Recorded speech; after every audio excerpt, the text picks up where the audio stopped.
Bom dia, amantes da sétima arte brasileira. Hoje é segunda-feira, começa seu soco matinal com notícias muito legais. Começamos aqui de novo falando da Nike, né? A gente deu ênfase na sexta-feira na aposentadoria do atual presidente e que isso fez com que as ações subissem ali mais de 10%. Só que agora a gente vai dar ênfase no Elliott Hill, que é o substituto. Por quê? Porque a gente foi acompanhar, aqui é informação, né? Aqui a gente vai atrás da informação. E o Elliott Hill, ele começou na década de 90 como estagiário da Nike. Olha só.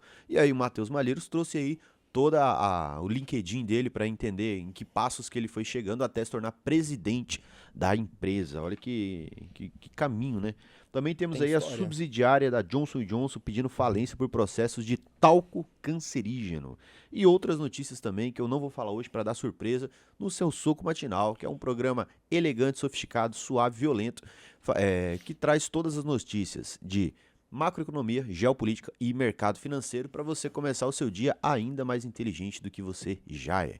Ao meu lado eu tenho pessoas, aqui ao meu lado, Matheus Malheiros Bom dia, meus caros espectadores do Soco Matinal. e Hoje o programa vai ser diferente. chama, e também José Jagger.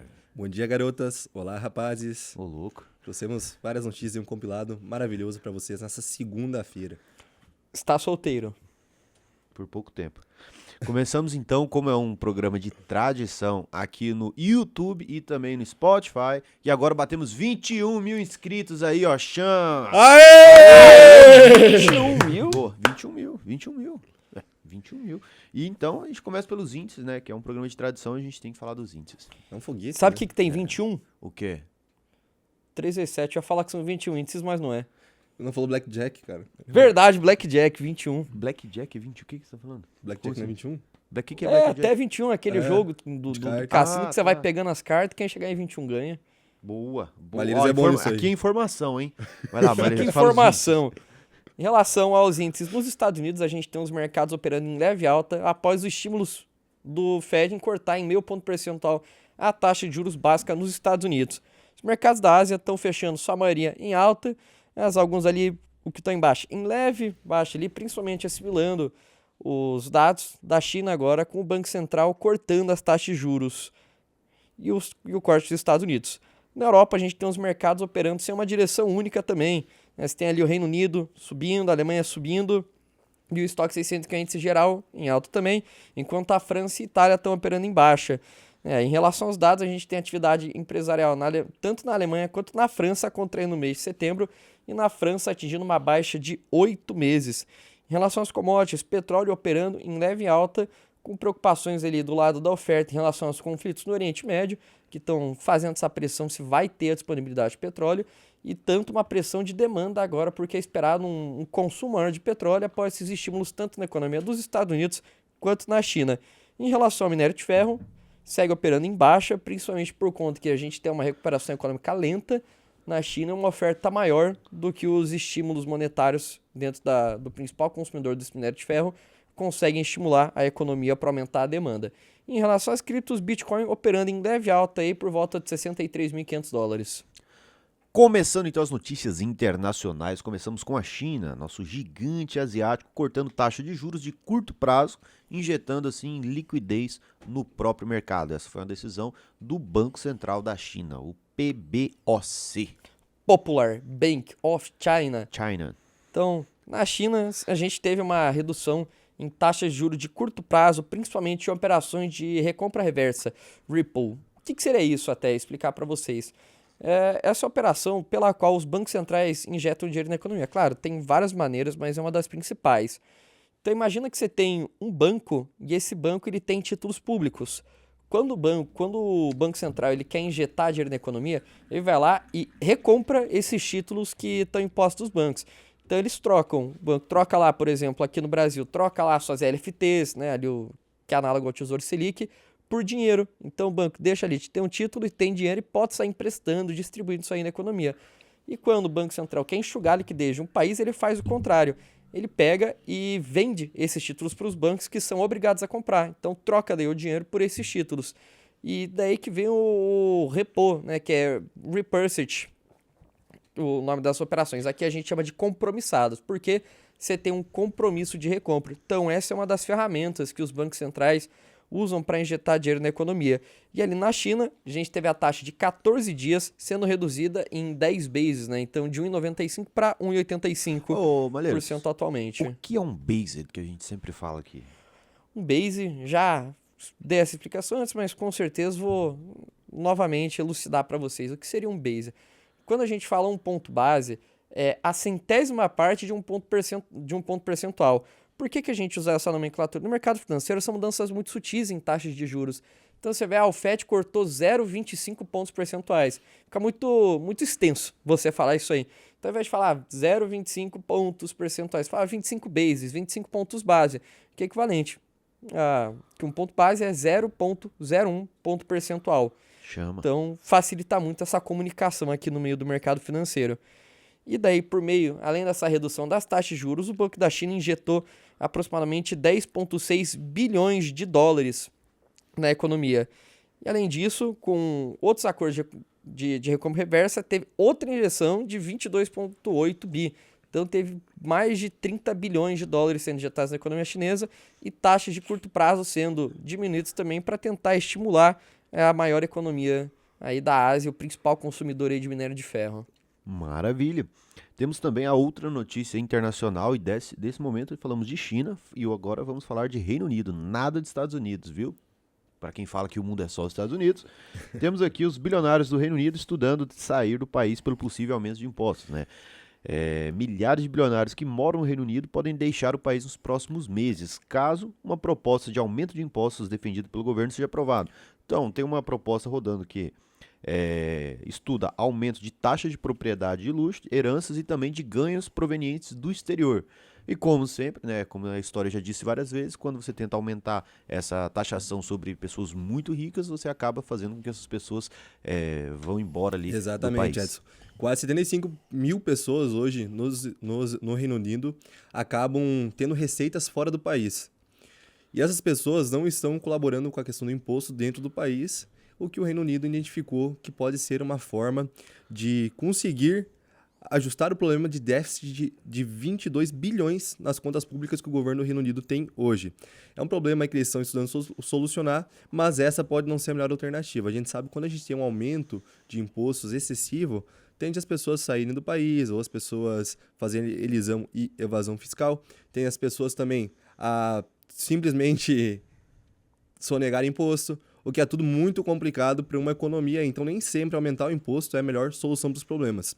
Esse é exatamente o conceito da curva de Laffer, que é um conceito econômico que foi muito popularizado pelo Arthur Laffer na década de 70. Não foi ele que criou o conceito é muito mais antigo, mas o conceito quer dizer entre um equilíbrio da taxa cobrada no imposto e a arrecadação do governo.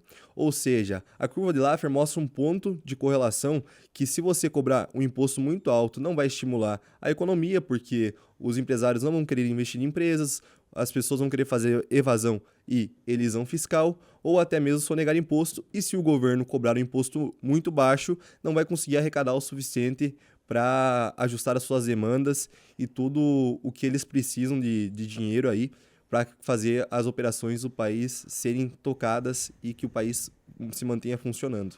Para entender de maneira bem lúdica a curva de Laffer, imagina que se um governo ele busque arrecadar, né, ou cobre impostos aí de 1% de tudo que é produzido, ele arrecada muito pouco, ok? Então, se ele colocar 10%, ele já arrecada mais, ok? Não mexeu muito na economia, não mexeu continua muito, rodando. tá ali. Agora, se ele cobra 100%, ninguém produz mais nada. Se ele cobra 90%, poucas pessoas vão produzir. Se ele cobra 80%, um pouquinho de pessoas vão querer produzir e sair para fazer alguma coisa, mas ainda é muito pouco. Então existe esse equilíbrio entre o quanto que o governo cobra e quanto que você chega um momento que você desestimula totalmente a produção e apesar de aumentar a alíquota, ou seja, aumentar a porcentagem, ainda assim é menos dinheiro no bolso do governo. E aí alguns estudos dizem que 33%, 34% do PIB é o valor ideal, máximo ali de cobrança para você não começar a cair nessa curva de Laffer em países em desenvolvimento, né? Que agora o Brasil... E o Brasil já passou de 40% já passou da de 40%. carga tributária. Então, de acordo com esse estudo, né, da curva de Laffer, significa que quanto mais imposto a gente aumentar no país, né? Ou seja, mais imposto for tributado em cima da população, menos o governo vai arrecadar no ponto final. Por quê? Porque ele desestimula a economia a produzir. Talvez, né, de acordo com essa curva de Laffer, se abaixasse um pouco a carga tributária, o governo, inclusive, receberia mais dinheiro pelo fato de que as pessoas começariam a movimentar ainda mais a economia. Então, esse é um conceito bem interessante que nossos presidentes aí não têm muita capacidade de entender. Temos aí agora as notícias nacionais. Começamos com o novo presidente da Vale assumindo no 1º de outubro. O que você pode falar sobre esse novo presidente, José Jagger? A empresa avança em várias áreas, incluindo segurança operacional, gestão de risco, descarbonização, com a nova mensuração do novo presidente da Vale. Não só o novo presidente vai entrar agora, como também outros conselheiros da administração, como a Heloísa Belotti Bedix e o Reinaldo Castanheira Filho. A Heloísa tem uma vasta experiência na área de governança, de empresas, etc. Tem uma ficha complementar muito grande. Enquanto o Reinaldo tem uma sólida trajetória no setor industrial, já foi executivo em diversas empresas industriais do Brasil, o que vai colaborar com certeza aí para o crescimento da Vale. A gente espera que esse novo conselho aí, junto com o novo presidente, seja excepcionalmente bons para a Vale, porque a gente sabe que é uma empresa que representa hoje no Brasil muito do patrimônio da população brasileira. A gente sabe que é uma das maiores empresas da nossa bolsa e também é uma das empresas que mais movimenta o índice Bovespa, juntamente com a Petrobras. A Vale é uma excelente empresa, pessoal. Ela tem hoje um custo de extração do minério de ferro muito baixo, é uma empresa aí que está presente nos maiores exportadores de ferro do mundo e também ela é muito definida a questão do... O único problema que a gente identifica da Vale é que a Vale tem um problema que se a China para de comprar ferro, o preço do ferro cai e a gente é pouco dependente deles E o ESG? nessa questão aí. O ESG a gente não vai mensurar hoje, né? Não vamos nem tocar nesse assunto, né? Mas em questão de faturamento, a Vale é uma boa empresa. Coloca dinheiro no bolso do acionista. Em outras coisas, não vamos entrar em outros méritos aí. O que não é, claro, uma recomendação de compra. Isso aqui é só um posicionamento sobre a empresa. Viu, Ambima? Não recomendamos a compra. São pessoal aí já sabe que a gente não recomenda nada. Mas sabe o que é o problema? É que se alguém tirar esse corte e mandar pra Ambima, a gente é multado. Porque parece que a gente tá recomendando a compra ou venda da empresa. Então, Ambima, não compra, Ambima, não é compra. Aí você fala, não compra também, parece também que é uma você recomendação tá falando... É difícil. Não é uma recomendação de nada. Mercado só é um fato. É só a difícil. mensuração aqui de fatos que a gente identifica como pertinentes a esse programa. A Ambima é nosso Xandão.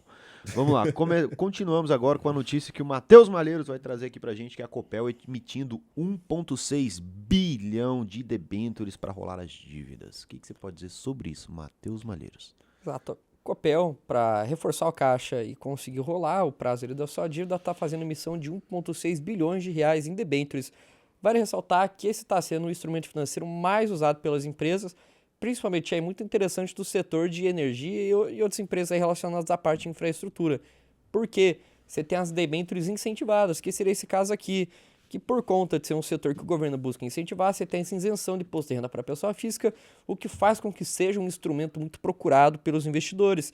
A emissão veio em uma boa hora. Por quê? Como você tem uma demanda muito aquecida por esses títulos, naturalmente você tem um prêmio cada vez menor. Então as taxas vão ficando mais baixas, o mercado vai exigindo cada vez menos para conseguir emprestar dinheiro para essas empresas, justamente porque está todo mundo querendo comprar e não há tantas empresas assim oferecendo. Você não tem uma oferta, né, que consegue cobrir a demanda. Então quando você junta isso com a solidez financeira da Copel, você vê aqui as taxas muito baixas dessas debêntures, que vão ser emitidas em 3 séries. Você tem ali vencimento em 2029, 2031 e 2034, com a taxa de, respectivamente, CDI mais 0,52, CDI mais 0,69 e CDI mais 0,95. Então, cara, olha que loucura. Você tem um prêmio ali de 0,95 por uma dívida de 10 anos até o vencimento de uma empresa privada.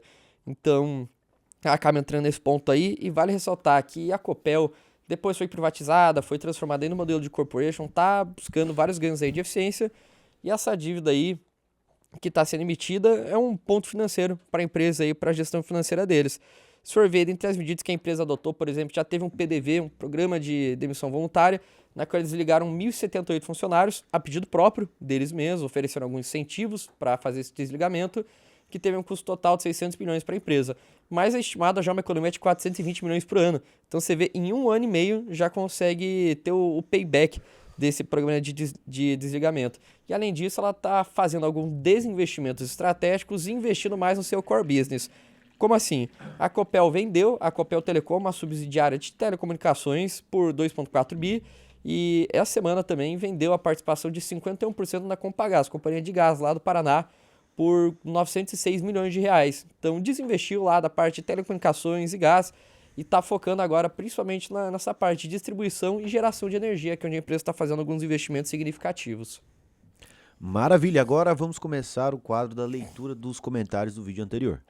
Na sexta-feira a gente pediu para que vocês mandassem alguma coisa que vocês tivessem aprendido aí ao longo desses anos e anos e anos e anos que esse programa tá aqui no YouTube. E a gente teve comentários muito bons, cara. Eu não vou ler porque foram 84, então foram muitos comentários aqui. Foi uma multidão empolvorosa e alvoroçada pela nossa existência. Sabe o que a gente podia fazer? O quê? Um especial de leitura de comentário. Só Um leitura de episódio comentário. só lendo comentário. Eu ia gostar. Fica aí a ideia pro Vitão. Se bater 150 comentários, Ó, o outro, ó. dá pra fazer? Fala com o Vitão. Ó, se bater 150 comentários, pode ser que talvez, quiçá, seja 50 possível é muito que um dia- pouco. Não, 50 é muito pouco. 150. Não, 150 é muito pouco. Vamos Tá botar bom, 200. 1.200... Não, 200 comentários. 200 comentários, a gente vai falar com o Vitão. Pra ficar, Não. aí os comentários vão ser um monte de comentário igual. Não pode ser comentário igual. Tá, beleza. Vamos discutir isso Aqui depois. é a democracia beleza. cubana, quem faz as regras somos Beleza, nós. Depois a gente Igual o discute Douglas, isso aí. eu que mando esse programa. Vamos seguindo aqui. Leitura dos comentários. Tem aqui o nosso querido Ian Mersdorf, que ele disse: boa noite. Agradecendo os agradecimentos, gostaria do programa às 7 da manhã. Acordo cedo para trabalhar e queria ver o programa antes de trabalhar. Vocês podem acordar um pouco antes para gravar? Não. Nem a pau. Nem a pau. Não tem como. Nem a pau. Você tem que achar bom que a gente tá aqui. É gravado. Ó, mas vamos lá, vou fazer uma explicação pra você, que ele sempre comenta aqui com a gente, então ele merece um pouco mais de... É, o bicho é gente boa. Merece menos, É menos violência Einhersdorf, como é verbal. que é? É assim? Amiasdorf. Ele inventou Einhersdorf. esse nome dele, nem lembro o nome dele. Ele... O que acontece? Aqui, geralmente, todo programa que você vê tem um apresentador. Então tem pessoas que apresentam. O que um apresentador faz? Ele apresenta programas, somente. Você vai na Fátima Bernardes, a Fátima Bernardes apresenta o programa. Regina Casé apresenta o programa. Apresenta o programa. Aqui, ninguém é apresentador. Essa é a grande questão. Então, assim, eu sou diretor de operações, tenho 1 milhão de coisas para fazer, eu paro e venho aqui gravar. Matheus Malheiros, consultor de investimentos, ele vem aqui para... Antes de gravar, inclusive, ele teve que resolver uma transferência O do cliente cliente. me ligou, eu fui correndo Ele saiu e resolver. foi lá. Trazou a gravação. José, a mesma coisa, consultor de investimentos. O Lucas tem 1 milhão de coisas para gravar também. Mas enfim, qual que é o nosso problema? A gente não é apresentador. A gente trabalha na operação e do nada a gente teve a ideia de criar isso aqui para poder falar. Por quê?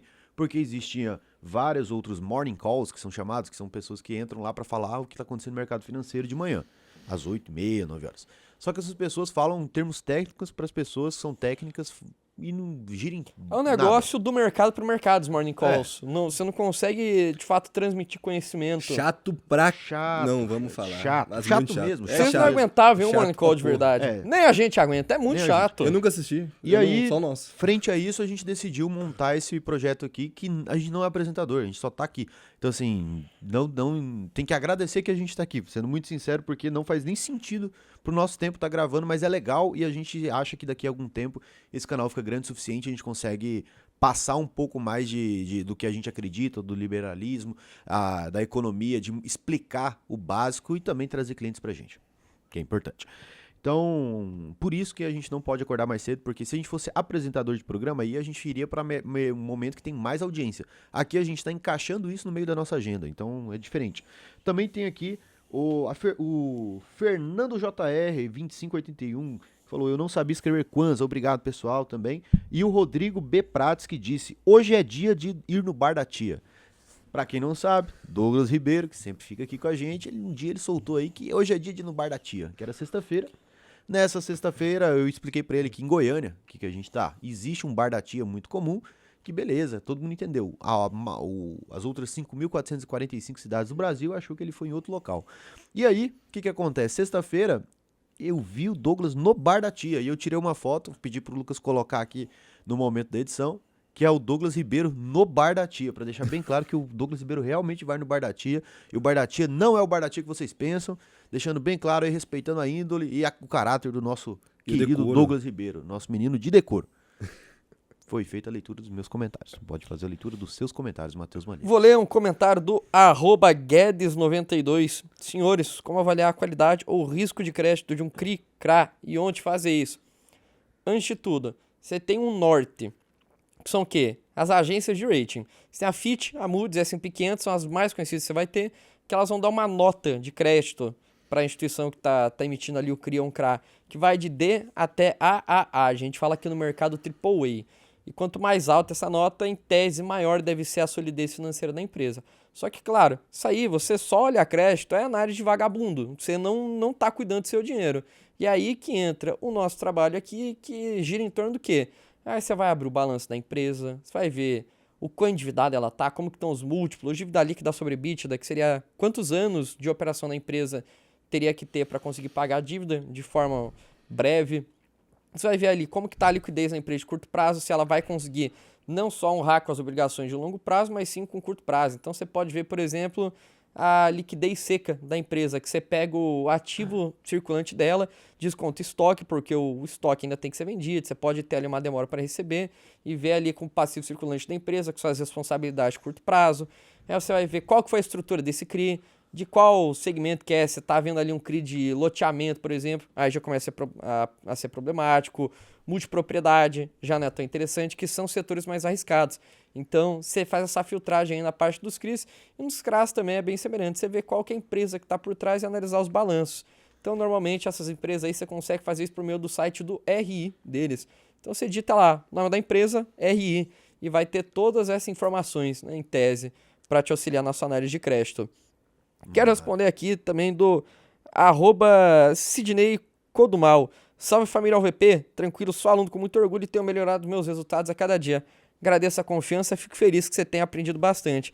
Cara, fez uma pergunta aqui, um podcast, um texto aqui, mas em suma ele perguntando se a Klabin ela pode se tornar uma nova VEX, é um negócio promissor. Cara, a Klabin é uma empresa que investe muito hoje. Se for ver agora, por exemplo, nesse segundo trimestre, a empresa teve um EBITDA de aproximadamente 2 bilhões e investiu 800 milhões em CAPEX, né, que são projetos para ampliar a capacidade produtiva da empresa. Além disso, ela tem tanto uma receita extremamente dolarizada, porque trabalha muito com commodity, exporta, e ela consegue se financiar em dólar também a taxas muito baixas, o que traz um custo de capital bem interessante para a empresa. Então, só, claro, às vezes acaba refletindo nos resultados da empresa, você vê que ela já reportou prejuízo por conta da variação cambial, que você muda a dívida e tem que ser reconhecido no resultado financeiro da empresa. Mas operacionalmente, cara, nunca deu prejuízo e, claro, a empresa ainda tem um hedge para se proteger dessas oscilações cambiais. Então, é uma empresa boa? É, mas claro, vale aí o seu estudo. Mas é uma empresa já centenária, que tem muitos projetos aí que está fazendo investimento. Já finalizou o Puma 2, assim que finalizou, já começou outro projeto de expandir fábricas ali que estão sempre aumentando a capacidade produtiva da empresa. Baita fim, empresa, Klabin, né? Quero ler um comentário do @ViniciusAlves013. Se puder esclarecer e deixar os inscritos mais inteligentes opinando sobre as plataformas de investimentos que negociam CCBs, será de grande ajuda. Obrigado. Vinícius, o que é um CCB? Cédula de crédito bancário. É um empréstimo. Então tem várias plataformas aí que vão te prometer uma rentabilidade de 1,5%, 2% ao mês, se pagar. Por quê? Você tem que ver qual que é a operação que está lastreando aquilo. Primeiro, não tem FGC. Então será que faz sentido você correr esse risco para um negócio que você está emprestando majoritariamente ali para muita pessoa física, por exemplo? Tem uma empresa aí muito conhecida nesse meio que trabalha com CCB de aluguel de celular. Olha que loucura. Ô, louco. Compra o celular, empresta para a pessoa, emite a CCB para financiar, e se a pessoa for pagando o aluguel do telefone. Imagina só, Não, a chance disso aí dar certo é 100%. Ela tem que alugar um telefone, cara. Vai dar certo, vai dar Qual certo. será que é a solidez financeira por trás disso aí? Não, vai dar certo. Então, fica aí. Não é protegido pela FGC, a gente de forma alguma trabalharia com isso, é loucura, cara. Você não tem segurança nenhuma por trás desses empréstimos. Vai analisar balanço disso aí? Vai analisar balanço. Antes do Zé ler as perguntas dele, eu tenho mais duas aqui. A Edun C. Neves falou Kwanza. O Chuck Frank Voart, Chuck falou ao VP Agro. O Chuck disse, pelo amor de Odin, me contrata para apresentar. Como a gente explicou, Chuck, a gente não consegue fazer essa contratação pelo fato de que a gente não contrata apresentadores por apresentar. A gente sempre pega pessoas que já trabalham aqui para fazer, aparecer e botar a cara. Obrigado, Chuck. E o Cristão Investe disse: aprendo tanta coisa com esse programa que fica difícil de escrever. PS, por que o apresentador tem uma cadeira mais topzera? Eu não sei o que você tá falando. Inclusive, minha cadeira, ó, ela é bem problemática aqui. Pode ler a sua. Bah, os caras vieram com 3 comentários, outro com 5. Eu trouxe meu comentário humilde aqui só. Do Matheus Baltazar 2602. Abração, Matheus. Matheus é tudo de bom. Gosto de Matheus. Eu também gosto muito de Matheus, cara. Pessoas boas aí. Não tenho queixa de Matheus. Senhores, muito bom o programa. Gostaria de entender como o aumento ou baixa de 50 base points pode influenciar tanto na economia de um país. Agora não preciso explicar porque você explicou antes, então vamos lá. Meu amigo, é o seguinte, vamos dizer, um curto prazismo a ponto de vista, você vai ver isso aí, bater o olho e pensar, o que 0,5% vai influenciar aí na minha vida? 0,5% é pouco, Matheus? Não, depende não é pouco. de quanto que a gente tá falando. Agora a gente vai mensurar isso aí pra mostrar que não é pouco, sabia, meu amigo? Por quê? Cara, imagina o seguinte, vamos supor que você esteja falando de Selic, tá? Não vamos mencionar nem Federal Reserve lá dos Estados Unidos. Cara, 0,5% de baixa na Selic e alta na Selic.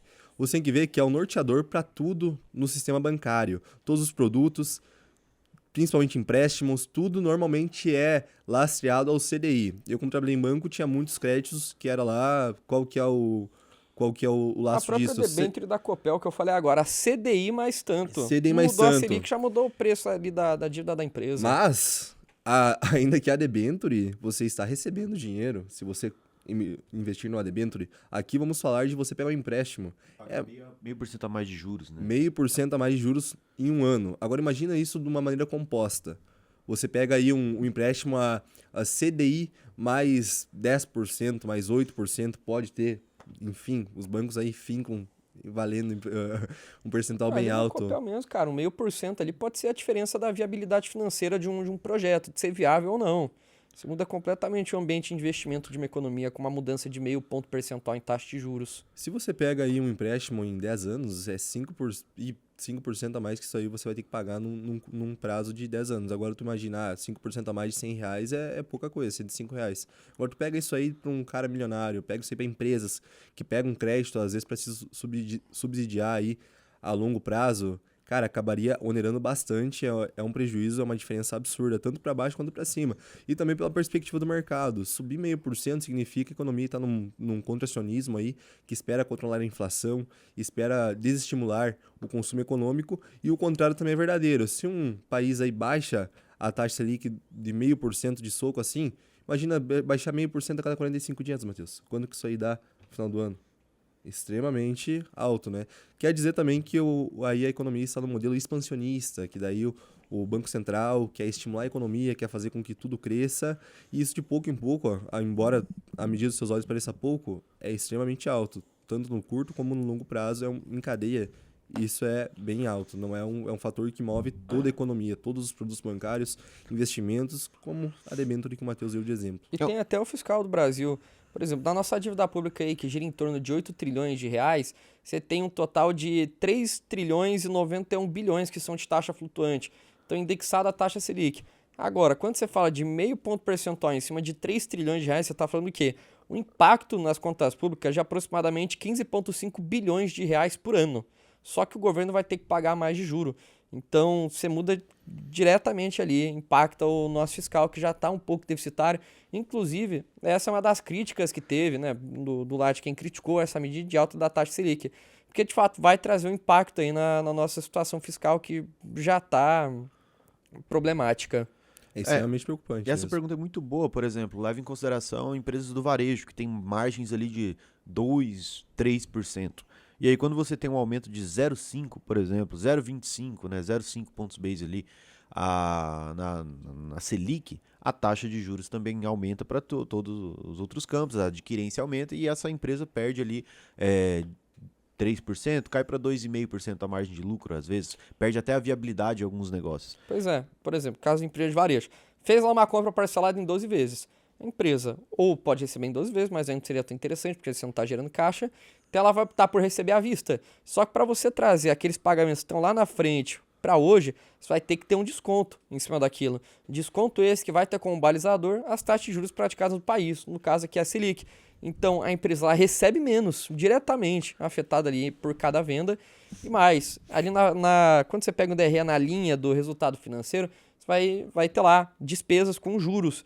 Então, quando você abaixa um pouco a receita e aumenta um pouco ali a despesa financeira da empresa, quando você fala de um setor que já tem margens apertadas, é literalmente a diferença entre uma empresa dar lucro ou prejuízo, entre o negócio ser viável ou não. E aqui tá um macete também para você que tem loja e tem adquirência. Por exemplo, aqui que é uma adquirência, né? É a Pagar-me, Mercado Pago, a maquininha de cartão ou gateway de pagamento no e-commerce e tudo mais. Quando há um aumento da taxa de Selic, como houve agora, o que as adquirentes vão fazer? Vão aumentar a porcentagem que ela cobra de você. Então, o MDRzinho, ele aumenta. E isso ocorre naturalmente, né? Você não escolhe. Só que, quando entrar em um período onde a taxa Selic vai abaixando, essas empresas de adquirência começam a ganhar mais margem. E aí você consegue negociar com elas. Então, beleza, eu tenho uma loja, eu trabalho com e-commerce, ou tenho uma maquininha de cartão na minha loja. Quando ocorrer uma baixa de Selic, quando a gente vir aqui e falar assim, ó, a Selic abaixou 0,5, significa que você pode entrar em contato com essa empresa e tentar baixar 0,25, 0,5, porque para eles abriram essa margem. Então é o seu momento de negociar, entendeu? Então isso acontece muito mesmo em e-commerce. Queria dar um exemplo aqui. É briga de preço também. Sim, É briga de preço. mas é um assunto que se nós fôssemos falar, olha o quanto dá margem pra gente falar sobre esse assunto de taxa Selic. O Edson deu um exemplo de maquininha de cartão, o Matheus deu um exemplo das próprias empresas, eu também trouxe um exemplo aqui de empréstimos que a gente faz com o banco. Então, só uma coisa chamada Selic, a taxa básica de juros de um país, a gente tem assuntos infinitos para falar sobre no que ela afeta ou não afeta. É uma pergunta muito boa desse cara. Vamos seguindo então com as Mas notícias. só pra fechar, Vai, pra manda, você que é Matheus. lojista, então, cara, o meio de pagamento, ele ganha dinheiro sem fazer nada, só por receber teu pagamento. Então é briga de preço mesmo. Vai de um para outro e quem te der o melhor preço ganha. Isso, pega Porque a pra eles tabela da vale a pena. Pagar-me, vai lá na Pagar-me, por exemplo, se você tem, pega a tabela e aí você lança essa tabela e fala Mercado Pago. Eu mudo para você se você cobrir a Pagar-me. O Mercado Pago vai cobrir. E aí você fala Mercado Pago, dá essa tabela. Agora você vai na PagSeguro. PagSeguro, cobre. Isso faz isso o tempo todo. E aí você ganha, mesmo que seja 0,5, é 0,5 do faturamento total. É muita grana. Agora, por exemplo, se tiver uma margem de 10%, você está falando de 5% a mais de lucro, na realidade. Isso. Então pode dar um impacto significativo. Então bora, galera. Fazer Notícias não tão irrelevantes agora nesse programa de tradição. Subsidiária da Johnson & Johnson pede falência por processos envolvendo talco cancerígeno. Polêmico demais essa Polêmica notícia aí, ó. aí, mas Parou. vou explicar de uma maneira bem sucinta essa notícia, vai ser de maneira bem rápida mesmo para não Boa. estender muito o programa. Boa. Basicamente, por meio de uma lei que tem nos Estados Unidos, que seria equivalente à nossa lei de recuperação judicial aqui do Brasil, a Johnson & Johnson quer, mesmo sendo uma empresa saudável de lucros, eles querem declarar falência para não precisar arcar com todos os processos que tem nas costas deles referente a um talco, possível talco cancerígeno aí, Uma subsidiária. Uma Só ficando bem subsidiária claro. subsidiária. É. E é um talco que nem é mais comercializado aqui no Brasil também, já foi comercializado, e eles também alegam que é um talco que não é cancerígeno. Mas aí eles estão querendo pagar aí para algumas pessoas uma indenização de 8 bilhões para os reclamantes e atribuindo esses processos a campanhas legais influenciadas por advogados. Então, eles estão falando aí que é uma campanha dos advogados que estão colocando aí para ter seus honorários pagos aí, mas é na verdade uma manobra que eles estão fazendo dentro da lei, né, para que eles não precisem pagar aí todos esses processos que estão com eles aí referente a esses possíveis talcos cancerígenos, que é algo bem delicado, não é, Edson? Assim, são muitas ações, mais de 62 mil ações judiciais contra a Johnson & Johnson. Em resumo, tem a Johnson & Johnson, que é um conglomerado imenso. Aí uma das empresas subsidiárias, ou seja, uma empresa pequena abaixo deles ali, está sofrendo um monte de processo relacionado a um talco que pode ser ou não cancerígeno, né? E os processos têm multas bilionárias. E eles chegaram à conclusão que é melhor fechar a empresa, a subsidiária, né? Do que ficar pagando multa e pagando para as Aí pessoas aí é no uma geral. questão ética e moral que a gente não vai entrar no mérito. Que não é também da nossa conta, mas Mas isso aí. é complexo, É né? complexo, Assim, se polêmico. realmente foi cancerígeno, entre pagar uma multa aí, não é nem uma multa, né? Pagar um dano causado por alguém e fechar a empresa, o conglomerado continua, a empresa quebra, eles abrem com outro nome. E já era. Complexo. E corte total, igual cortado no Brasil. É. E agora vamos para a notícia da Nike, né? A empresa de tênis Nike chama estagiário para ser o novo CEO. É essa notícia que a gente falou lá no início do Elliott Hill, né? E aí, o Matheus Malheiros, pessoa aplicada aqui da nossa consultoria, trouxe aí toda a carreira do nosso querido novo presidente da Nike. É loucura o crescimento que esse cara teve na empresa. Em 88, ele começou como estagiário, daí depois ficou ali até 94 no time de vendas. Depois, em 96 até 88, começou a migrar para a parte de gestão. E em 98 até 2000 já se tornou um dos diretores aí da parte de vendas. Aí de 2000 até 2003 foi vice-presidente de varejo e vendas também. Aí de 2003 a 2004, vice-presidente e gerente geral de vendas nos Estados Unidos, e 2004 até 2005 ficou como vice-presidente de comércio nos Estados Unidos, então abrangeu vários segmentos dentro da empresa.